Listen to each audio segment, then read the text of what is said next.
Hai guys, selamat datang di videonya Diera Natania. Dan hari ini gue punya announcement yang besar banget, super duper big announcement dari gue dan Padok. Tapi bukan tentang kehamilan ya guys, karena biasanya kalau ada perempuan yang sudah menikah terus bilang big announcement pasti dikaitkan dengan kehamilan kan, tapi bukan tentang itu. Tapi pembicaraannya nanti akan nyambung ke situ sih. BTW ini tuh masih jam 3 sore guys, tapi udah gelap banget dan gue tuh nggak begitu suka sama lampu di rumah gue karena tuh lihat kan kuning banget. Tapi karena terlalu gelap jadi ya udah deh. Jadi big announcementnya adalah kita akan pindah rumah lagi. Loh, bukannya kemarin baru pindah rumah ya, kok pindah rumah lagi? Pasti ada kan yang mikir kayak gitu. Tapi pindah rumah kali ini tuh beda banget sama pindah rumah gue yang sebelum-sebelumnya. Jadi FYI aja nih, gue tuh dalam hidup yang sudah hampir 30 tahun ini udah lebih dari 12 kali pindah rumah guys. Jadi gue tuh gak pernah kayak stay di satu tempat lebih lama daripada 3 tahun kalau diambil rata-ratanya gitu. Jadi gue udah terbiasa banget sama pindah rumah, tapi kali ini tuh besar banget buat gue. Dan sebenarnya announcement tadi tuh kurang lengkap, yang benar adalah kita akan pindah rumah ke Tokyo.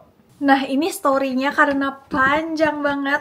Seperti biasa gue mau bikin kopi ya guys. Sebelum gue ceritain the whole story alasan kenapa gue sama Padok memilih pindah ke Tokyo, gue mau ceritain dulu ke kalian tentang Hokkaido karena banyak banget dari teman-teman yang gue rasa masih belum nangkep gitu loh tempat tinggal gue seperti apa, karena ini tuh akan sangat berkaitan dengan pembicaraan gue hari ini. Dan siapa tahu ada dari kalian yang rencananya mau coba tinggal di Hokkaido atau gimana, mungkin video ini bisa jadi salah satu referensi. Jadi pertama, Hokkaido itu luas banget, prefecture paling besar di Jepang, dan dia tuh luasnya 3/4 pulau Jawa guys. Kalian bisa bayangin itu sebesar apa. Dan kalau pulau Hokkaido nih kita bawa ke atas pulau Honshu, Honshu tuh yang ada di selatan, yang ada Tokyo dan lain-lain, itu besarnya sama dengan 10 lebih prefecture lain. Dan karena posisi Hokkaido itu paling utara, dia tuh setara sama Rusia gitu, jadi di sini tuh udah musim dinginnya panjang, dingin banget. Di tempat gue aja nih winternya 6 bulan guys. Bayangin 6 bulan, dan kalau lagi peak itu bisa minus 25 derajat. Lalu summernya itu pendek, jadi paling lama sebulan lah yang di atas 30-an derajat. Selain itu, Hokkaido juga salah satu prefecture yang tergolong muda ya di Jepang, karena dia tuh baru ada setelah prefecture lain sudah jadi kota gitu istilahnya. Jadi Hokkaido ini terbentuk waktu di zaman Edo Meiji era gitu, lalu dikembangkan sebagai pusat. Tadinya sih mau dibikin pusat perkotaan baru, tapi ternyata mungkin karena cuacanya juga dan lain-lain terlalu ekstrim gitu ya, jadi nggak banyak orang yang tinggal di sini. Tapi ada satu faktor yang membuat orang Jepang pada saat itu tuh terkesima banget sama Pulau Hokkaido ini, karena dia tuh tanahnya datar guys. Jadi kalau kalian datang nih ke Jepang, pasti di mana-mana tuh gunung, karena memang 75% deh kalau nggak salah dari total area di Jepang itu tuh pegunungan gitu loh. Jadi kemanapun kalian melangkah pasti kelihatan gunung. Tapi kalau di Hokkaido, gunungnya tuh nggak sebanyak itu. Jadi banyak banget area yang datar. Artinya ini tempat tuh bagus banget untuk mengembangkan pertanian dan perkebunan. Makanya sampai sekarang Pulau Hokkaido tuh jadi pusat pertanian terbesar di Jepang, dan jadi istilahnya Jepang tuh nggak bisa makan guys kalau nggak ada Hokkaido, karena cadangan makanannya tuh di sini semua. Nah sampai sini kalian udah bisa bayangin kan tempat tinggal gue tuh kayak gimana. Jadi kalau misalnya kalian nyetir nih di Hokkaido, biasanya pemandangannya tuh ya perkebunan, terus sapi-sapi, sawah, ya kayak gitu-gitu. Dan di sini tuh jarang banget ada buildings, perumahan-perumahan besar kayak perkotaan gitu, jarang banget. Meskipun memang ada ya, kayak misalnya Sapporo itu kan perkotaan, tapi sedikit banget dan lebih banyak daerah pinggirannya. Padok nih ya kalau kerja, dia tuh 40 km jaraknya dari rumah ini ke tempat kerja dia, tapi bisa dijangkau kurang dari 1 jam karena nggak ada lampu merah guys. Bayangin sesepi apa. Kalau menurut opini gue pribadi, hal-hal baik tentang Hokkaido itu pertama, ini BTW gue lihat-lihat kesini sambil ada contekan guys. Kalau nggak ada contekan tuh pasti ngomongnya belibet soalnya, jadi mohon maaf. Hal-hal baik tentang Hokkaido itu pertama, luas banget. Kalau menurut gue pribadi sih rada-rada mirip sama Indonesia gitu loh. Jadi rumahnya tuh nggak sempit-sempit. Kalau di daerah perkotaan kayak Tokyo gitu kan rumahnya sempit ya. Tapi kalau di sini tuh karena areanya luas banget, jadi biasanya rumahnya juga berjarak dan besar-besar. Lalu apartemennya murah, dan di sini kaya banget akan alam. Terus di sini sepi pastinya. dan hemat ini karena ya di sini nggak ada banyak entertainment gitu loh, kayak kafe-kafe, mall apa segala macam tuh nggak ada. Jadi udah pasti kalian bisa menghemat karena memang nggak ada pilihan lain. Dan di sini tuh menurut gue pribadi cocok banget untuk belajar, khususnya pertanian ya. Sorry, ada telepon. Jadi kayak gue sama Padok dulu tuh datang ke sini kan untuk belajar, dan menurut gue itu adalah salah satu keputusan terbaik yang pernah at least gue bikin gitu dalam hidup gue, untuk datang ke sini dan belajar gitu, karena banyak banget hal yang bisa gue pelajari tentang pertanian di sini. Tapi downsides-nya itu adalah sepi. Jadi tadi plus sides, tapi bisa jadi downsides juga karena terlalu sepi aja sih, kayak nggak ada siapa-siapa, terlalu kosong. Di beberapa lokasi tuh bahkan kayak kota mati gitu loh guys, karena saking nggak ada orangnya sama sekali. Ini tergantung siapa yang lihat aja sih, tapi kalau menurut gue pribadi, tempat tinggal gue ini terlalu sepi. Meskipun gue orangnya introvert, suka di rumah gitu ya, tapi menurut gue ini terlalu sepi, kayak udah dalam tahap menyusahkan gitu karena terlalu sepi. Lalu kalau pertokoan gitu kayak brand-brand terkenal, makanan-makanan yang viral-viral itu pasti nggak ada di sini. Dan seandainya beli barang pun online bisa, tapi biasanya kena ongkir, dan ongkirnya tuh biasanya yang paling mahal di Jepang. Susah banget cari komunitas juga, dan jauh dari mana-mana. Kalau di daerah lainnya, di prefecture lain, misalnya kita nyetir 6 jam, itu tuh udah bisa keliling banyak prefecture. Tapi kalau di sini 6 jam itu masih di dalam Hokkaido aja gitu, jadi susah untuk kemana-mana.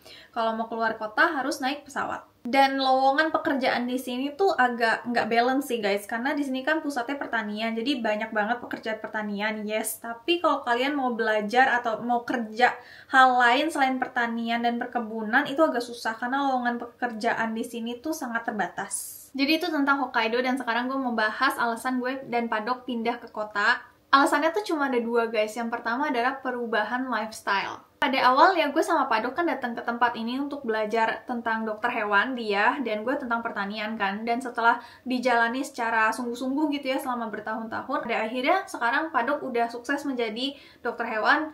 Tapi di satu sisi gue karena belum diizinkan Tuhan, jadi masih belum bisa menjadi petani gitu. Jadi mimpi ini masih di on hold. Kalau dibahas nanti jadi panjang banget, jadi pokoknya intinya Tuhan masih belum mengizinkan gue lah untuk bisa menjadi petani gitu. Karena mimpi pertanian gue itu lagi di on hold dulu, makanya gue beralih ke hal kedua yang gue tuh mahir. Yang pertama kan pertanian, yang kedua adalah bikin konten.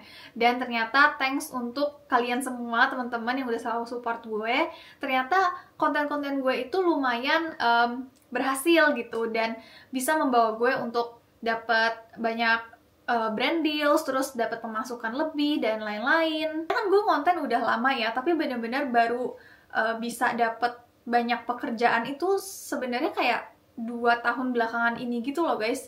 Dan dari hari pertama gue mulai kerja sampai detik ini, gue tuh masih handle semuanya sendirian. Dan puncaknya di awal tahun ini, jadi gue tuh udah nggak bisa handle sama sekali pekerjaan gue. Sebenarnya ini tuh happy problem sih, jadi gue tuh bersyukur banget malah punya problem ini, karena berarti kan pekerjaan gue berjalan dengan baik gitu loh. Tapi gue tuh udah sampai di titik udah nggak bisa handle lagi, dan gue tuh butuh banget asisten sebenarnya. Dan karena balik lagi di sini tuh sepi banget, bahkan terlalu sepi, jadi gue mau cari bantuan pun gak ada sama sekali. Dan kalau via online pun itu tidak berjalan baik gitu loh. Selama ini gue udah pernah mencoba, tapi ternyata susah kalau nggak ada di tempat langsung. Jadi selama beberapa bulan belakangan ini tuh yang bantuin gue kan Padok. Cuma gue tuh kasihan banget ngelihat dia, karena dia tuh siang udah kerja dan pasti capek kan, meskipun dia tuh nggak pernah ngeluh sama sekali. Tapi gue tahu dia tuh pasti capek gitu, pulang kerja bantuin kerjaan gue lagi yang ngetik-ngetik di laptop apa segala macam. Sampai nih ya guys, gue mau kasih lihat ke kalian, kita tuh saking kayak dari bangun gue kerja sampai gue tidur gue kerja terus, dan dia juga pulang kerja lagi, kayak kita 24 jam kali 7 hari tuh kerja terus. Jadi tempat makan kita begini sekarang.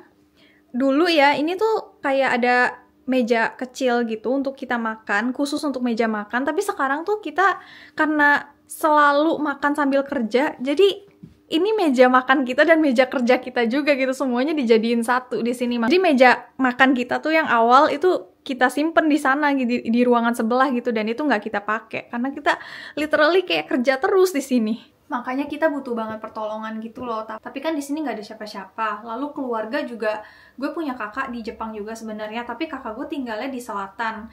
Keluarganya Padok juga semuanya tinggalnya di daerah selatan. Jadi kayak kita tuh benar-benar kekurangan support system banget. Kita nggak punya siapa-siapa di sini. Jadi kita tuh merasa hidup kita di sini tuh stuck banget guys. Meskipun pekerjaannya Padok berjalan dengan baik, tapi selain dari pekerjaan dia tuh semuanya hidup kita kayak berhenti, kayak stuck gitu. Kita nggak bisa ngapa-ngapain. Bahkan kita punya, Padok nih punya keponakan kan, adiknya dia tuh punya anak.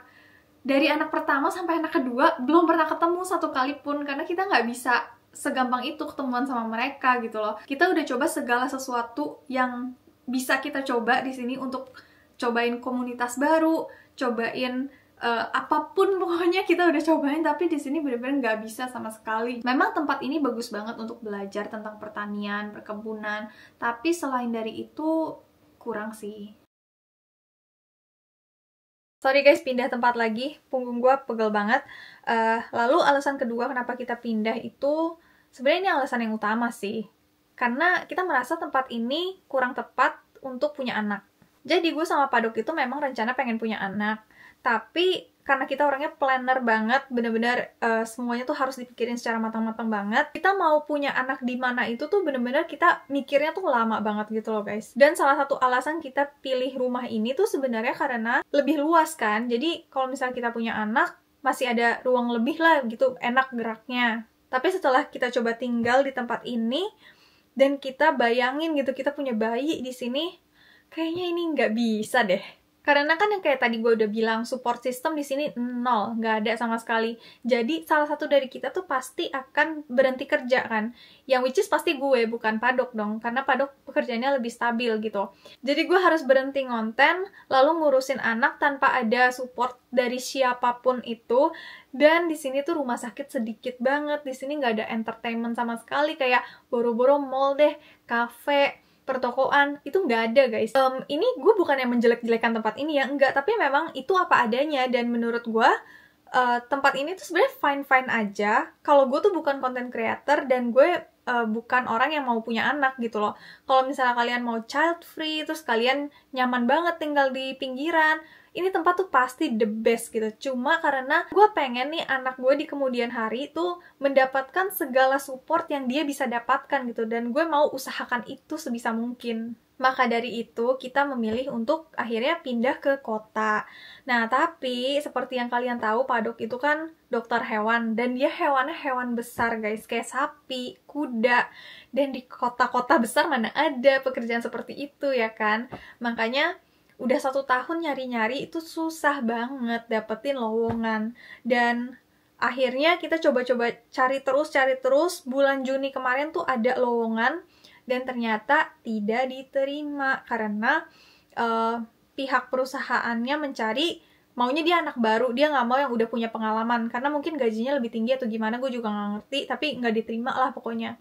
Di situ tuh jujur gue down banget dan gue sempet sedih sih, apa mungkin Tuhan tuh nggak mau ya gue pindah ke kota gitu atau gimana lah, pokoknya gue berdoa terus.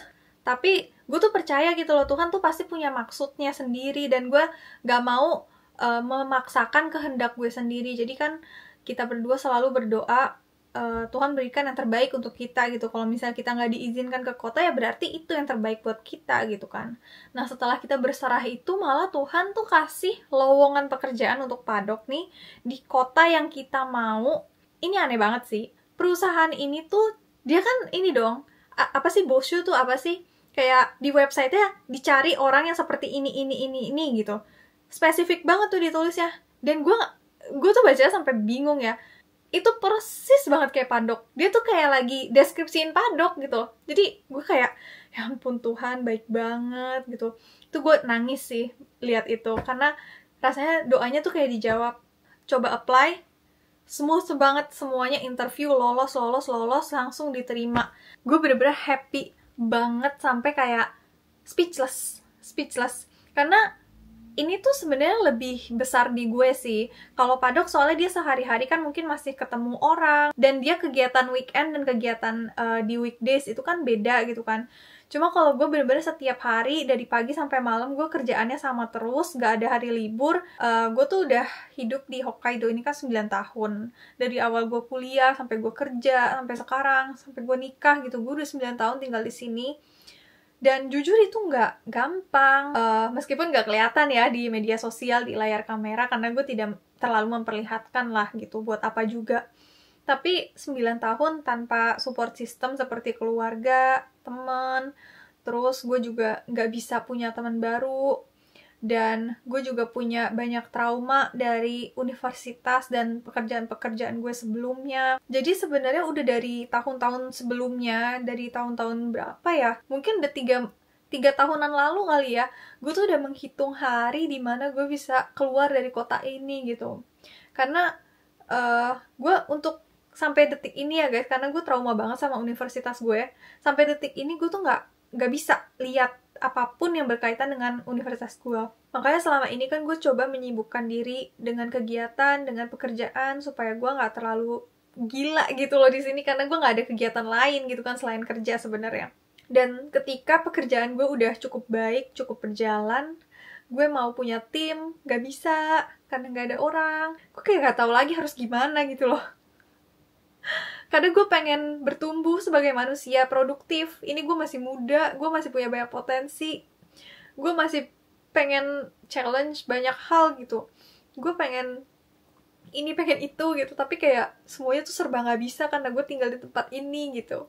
Gue juga udah gak hitung lagi berapa kali gue ditolak atau nolak brand ya, karena posisinya maunya influencernya tuh di Tokyo gitu, tapi guenya di Hokkaido, dan Hokkaidonya pinggiran banget, jauh banget, jadi mereka mundur gitu. Beberapa kali diajak meet up sama temen-temen YouTuber yang dulu gue ngefans banget, gue pengen banget ketemuan sama orang-orang ini, tapi mereka akhirnya mundur lagi gara-gara gue tinggalnya terlalu jauh. Jujur itu sedih banget, tapi kayak ya namanya juga hidup ya kan guys, mau gimana, kalau misalnya dikeluhin setiap hari ya gak ada putusnya kan, makanya kita harus lihat ke sisi positifnya, dan itu yang gue lakukan selama 9 tahun belakangan ini gitu. Bener-bener gue berterima kasih banget sih sama Padok. Kalau misalnya nggak ada Padok, gue bener-bener kayak udah gila deh di sini. Jadi kita akan pindah rumah itu akhir tahun 2024 ini, dan gue excited banget untuk mencari tim, bikin banyak teman-teman baru, dan ketemuan sama keluarga gue, ketemuan sama keluarganya Padok, kayak punya kegiatan-kegiatan. So exciting gitu.